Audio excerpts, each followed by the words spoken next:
우리 믿는 사람들의 가장 깊은 것은 영입니다. 영으로 살아가지요. 우리 육으로 살아가지 않습니다. 창세기 2장 7절에는 사람에게는 생기를 보는 것이니 생명이 된지라 이렇게 말씀을 기록했습니다. 생명이라고 하는 것은 산영이라고 합니다. 산영. 그러므로 사람이 여호와 하나님의 땅에 흙으로 말미암아 하나님께서 지으시고 생기를 그 코에 불어넣어 주시니 사람이 생명이 되니라 이렇게 말씀합니다.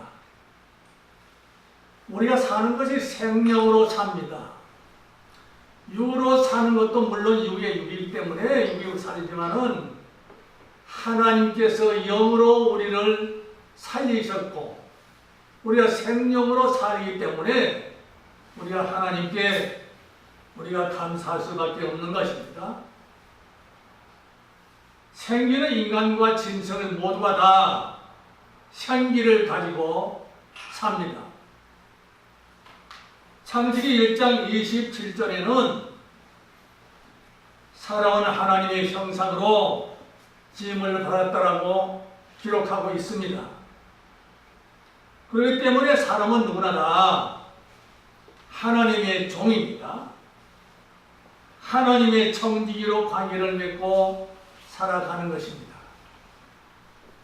시편 8편 5절로 8절에서 주님께서 만드신 것을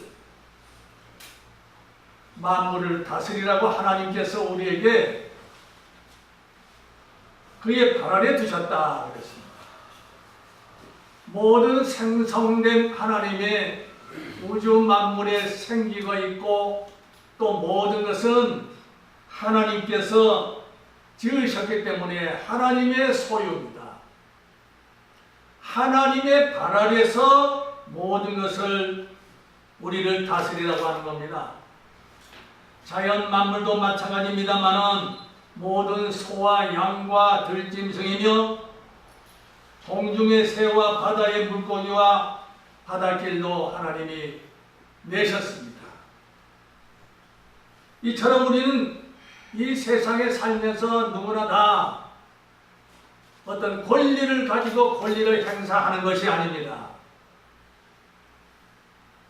하나님의 창조하신 그 선물을 통해서 하나님께서 직접 통치하시고 하나님께서 섭리하시는 가운데 우리가 간섭할 수 없는 우리의 모든 사람들입니다. 누구나 다 그렇습니다. 마음대로 그 관리를 할 수 없지만 하나님께서 직접 통치하시고 간섭하기 때문에 우리가 거기에서 사역을 하게 되고 교회에서 사역을 하게 되고 직분을 가지고 우리가 하나님의 복음을 전하고 우리가 각 곳마다 가면서 선교, 복음 사역을 하고 있는 것입니다. 그러한 곳에 선교를 하는 것도 모두가 다 하나님이 통치하시고 섭리하시고 간섭하신다는 모든 복음의 사역의 운동입니다. 지난 여러분들은 어떤 분들은 잘못 생각할 수가 있습니다. 하나님의 간섭을 받지 않으려고 합니다. 하나님의 간섭을 받으며 살아가야 옳은 것인데도 불구하고 한평생 하나님의 청지기로 살려고 하지 않는 겁니다. 하나님께 순복하지 않고 말씀대로 따라가지 않는 그러한 기독교가 아니라고 하는 것을 우리는 잘 알아야 하는 것입니다. 하나님의 생명의 능력으로 살다. 생명의 본질은 어디로 마지막으로 돌아가느냐? 이 육신은 흙으로 돌아가야 된다고 말씀하셨습니다.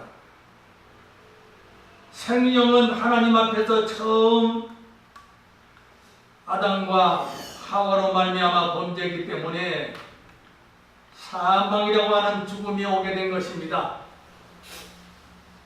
인간의 영은 어디서 왔습니까? 어디로부터 왔습니까? 원천적인 우리의 생명은 어디로부터 누가 우리를 이 세상에 보내주셨습니까? 첫째로 우리가 세 가지로 본다고 하면 이분법적으로도 설명할 수도 있겠고 3분법적으로도 우리가 설명을 할 수가 있습니다. 첫째로 우리가 영이 죽어있는 사람도 있습니다. 영이 없고 혼만 가지고 있는 사람이 있다는 거죠. 그건 불신의 세계에서 그렇게 살아가고 있습니다. 안타깝습니다. 두 번째로 생각할 것은 다른 영에 속한 사람도 있다는 거예요. 악령과 거짓에 붙들려서 살아가는 다른 영에 속한 사람이 있다는 거죠. 세 번째로는 저와 여러분이 예수 그리스도를 만나고 새로운 산 영으로 생명을 가지고 살아가고 있는 것입니다. 이 길이야말로 영원한 세계를 소망을 두고 살아가는 것 우리 크리스찬들입니다. 고린도전서 15장 45절의 말씀에는 첫사람 아담은 생명이 됐다고 그랬습니다. 마지막 아담이신 예수 그리스도는 살려주는 영이 되었다는 것이죠. 그래서 우리는 생명이 되는 겁니다. 아담은 흙으로 만들어진 육체의 몸입니다. 마지막 아담은 예수 그리스도로 말미암아서 우리가 예수님을 바라보며 그분의 죽으심과 부활을 통해서 재림의 사건을 우리가 알게 된 거고 3일 만에 하나님의 아들이신 독생자 예수님께서 부활을 통해서 재림할 때 구속받은 그의 백성들은 부활의 영광스러운 몸과 닮은 신령한 인간의 영으로 사는 것이 아니라 하나님의 생명이 산영으로 생명을 주셨기 때문에 하나님께서 책임을 지시게 되어져 있는 것입니다. 우리의 생명은 하나님이 책임져 주시고 누구든지 우리의 생명을 주장할 사람은 아무도 없습니다. 그러므로 이 생명을 마음대로 우리가 사회에 다니면서 복음을 전가하라고 우리 하나님께서 예수 그리스도를 통해서 생명을 주셨으므로 그 생명을 다하기까지 우리 하나님께서 책임을 지신다고 하는 이 보장 가운데서 우리가 산 소망을 가지고 살아가는 것입니다. 영이 죽어있는 사람이나 다른 영에 접촉된 사람은 하나님의 일을 한다고 하지만은 거짓 선지자입니다. 마태복음 7장 15절에 거짓 선지자를 삼가라 양의 옷을 입고 너희에게 나무나 송이는 노략질하는 이라고 했습니다. 이 말씀을 우리가 경고해야 됩니다. 우리 자신들이 각자가 경고성을 가지고 우리가 예수 그리스도를 바라봐야 됩니다. 아멘. 거짓 선지자가 양의 가면을 썼다는 거예요. 그러나 마지막에 가서는 노략질하는 이리와 같다는 것이죠. 거짓 선지자가 그렇게 될 염려가 다분히 있다고 보수했기 때문에 경각심을 가지고 하나님을 더욱더 사랑하는 그런 마음으로 그리스도를 우리가 생각하지 않으면 안 되는 겁니다. 옷은 양의 옷을 입었지만은 외모로는 알 수 없습니다. 저와 여러분들이 복음을 전가하며 사명을 가지고 각 교회마다 우리 교회도 마찬가지입니다만은 다른 교회도 역시 마찬가지입니다. 성도들은 양의 옷을 입었느냐 하나님의 옷을 입었느냐 분간을 할 수가 있어야 됩니다. 그러므로 믿음 안에서는 우리가 분별을 해야 돼요. 분별을 반드시 해야 됩니다. 형식적으로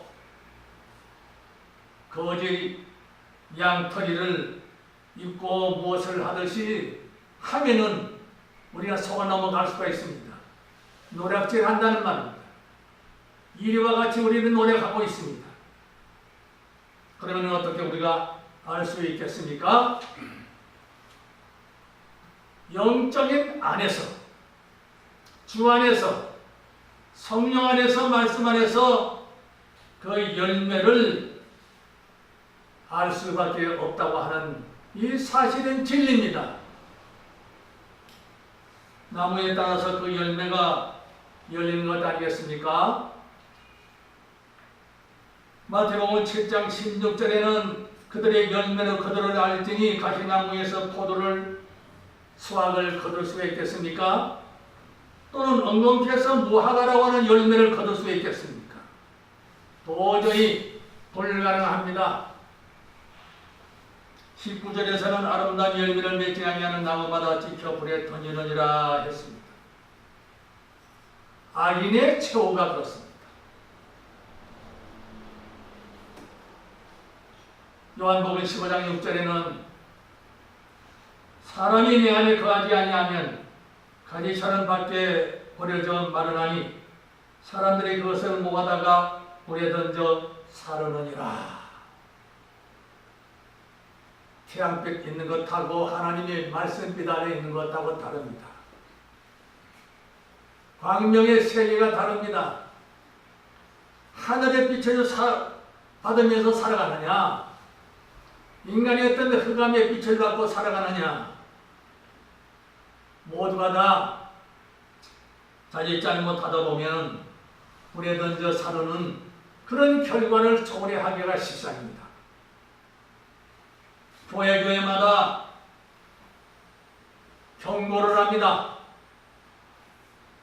마태복음 3장 10절에 이미 도기가 나무 뿌리에 놓였으니 좋은 열매를 맺지 아니하는 나무마다 익혀 불에 던져 버리겠다는 얘기입니다. 이것이 경고성입니다.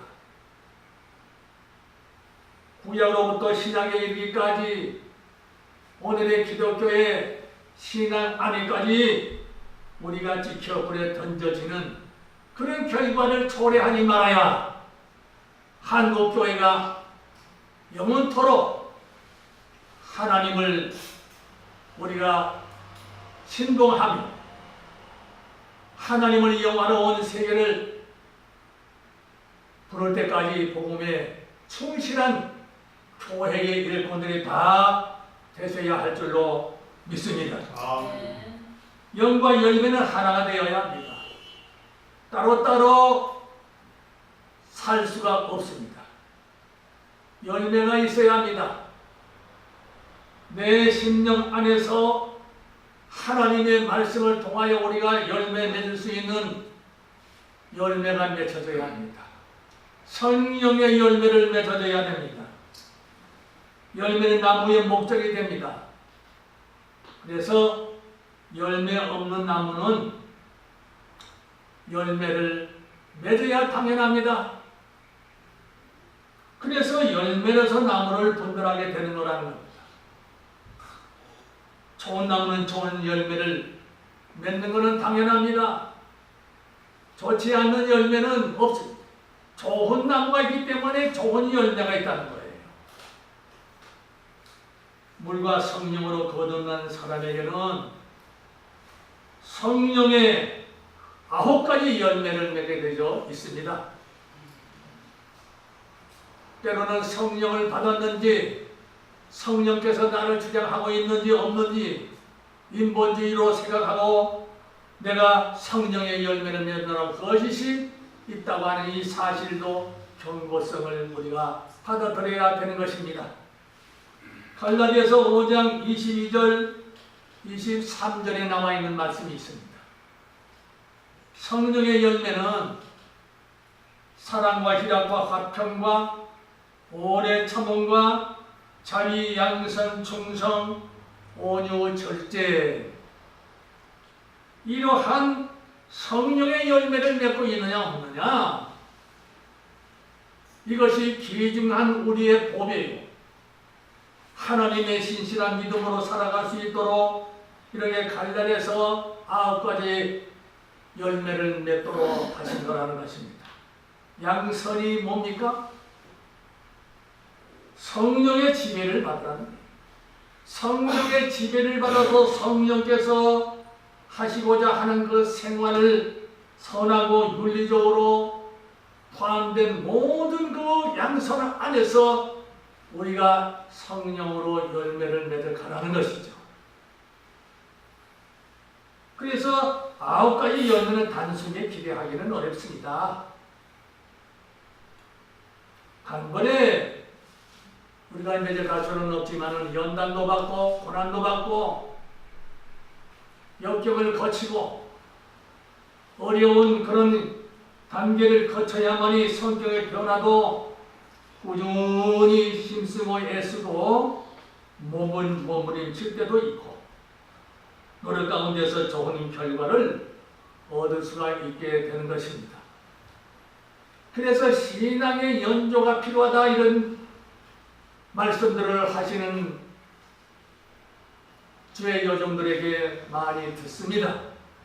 기도 많이 하고 산정에서 기도 많이 하고 교회 골방 기도실에서 그러한 음성을 들으시고 신앙의 길잡이를 만들어주는 것이, 신앙의 연조 있는 그러한 분들을 잘 만나서 신앙생활을 잘해야만 좋은 결과에 성령의 열매를 맺을 수가 있는 것입니다. 마태복음 7장 21절에 나더러 주여 주여 하는 자마다 천국에 다 들어갈 것이 아니요 다만 하늘에 계신 내 아버지의 뜻대로 행하는 자야라야 들어가리라. 우리가 마음대로 들어가는 게 아닙니다. 우리가 마음대로 행하는 것이 아닙니다. 믿음 안에서 하나님의 영대로 성령의 인도하심을 따라서 행해야 하는 것입니다. 하나님의 사정은 하나님의 영만 안다고 했습니다. 고린도전서 2장 10절에 보면 오직 하나님의 성령으로 이것을 우리에게 보이셨으니 성령 곧 하나님의 깊은 것이라도 통달하셨느니라. 아멘. 하나님의 말씀을 통해서 우리는 성령께서 우리를 통달하게 하신다는 말씀이 됩니다. 인간의 생각대로 어떻게 통달합니까? 고린도전서 10장 11절에는 사람의 사정은 사람의 속에는 영에는 누가 알리요? 영에는 누가 알리요? 이랬습니다.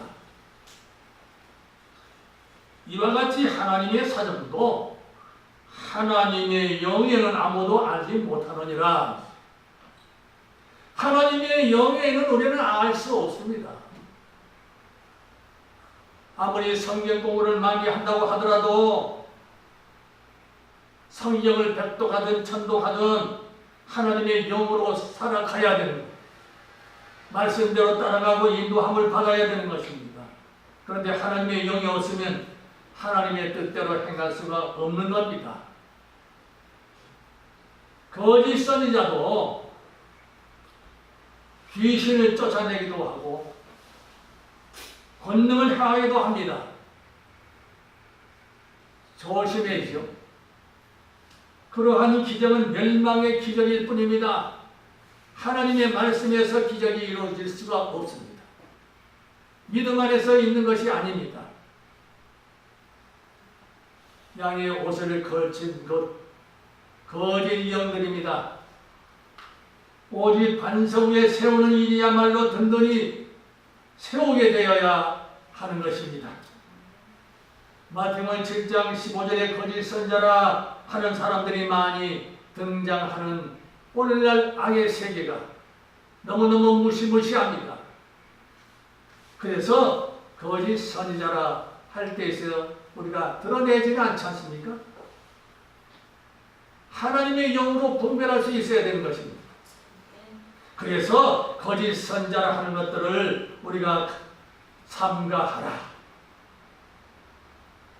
속지 말아야 되는 것입니다. 말세에는 뭘 보고 알 수 있겠습니까? 믿음의 반석에 세워졌느냐, 모래 위에 세워졌느냐, 가늠할 수가 있습니다. 분명히 조심할 것은 주님께서 지혜로운 자가 되라는 거예요. 하나님의 믿음의 말씀을 통해서 우리가 지혜 있는 자가 되어야 한다는 것입니다. 저와 여러분은 반석 같은 참된 진리에 바로 서 있을 때 인내하는 가운데 믿음의 열매가 열려서 주렁주렁 열리고 우리가 신앙의 승리를 해야 됩니다. 그러므로 여러분이나 모두는 새로운 사람으로 태어나게 됩니다. 하나님 앞에 기도하며 거짓 선지자를 분별하는 믿음의 사람들이 되기를 예수님의 이름으로 축복하고 축원드립니다. 아멘.